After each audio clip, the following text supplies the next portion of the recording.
এই জায়গাটা বাবা আস্বাদন করবেন, একটা কথা মনে রাখবেন, এই জগতে যারা লক্ষ্মী, কালী, দুর্গা, সরস্বতী, মনসা, শীতলা ভক্ত তাদের পার আছে, কিন্তু যারা কৃষ্ণ ভক্ত হবে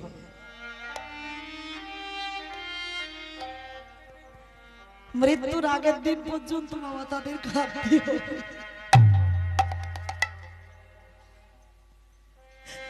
যে করে আমার আশ তারে করি সর্বনাশ, সব কেড়ে নেব, আর সব কেড়ে নেওয়ার পরে দেখিও আমাকে ভুলে যায় কিনা। যদি আমাকে মনে রাখে তারপর আমি ওকে আমার চরণে আশ্রয় দিই। আজকের মায়াবতী 10 মাস 10 দিন পরে একটা সন্তান জন্ম দিয়েছে, আদর করে তার নাম রেখেছিল বাবা বিহারী। গ্রামের শেষে একটা বাড়িতে কাজ করতো, সারাদিন মায়াবতী কাজ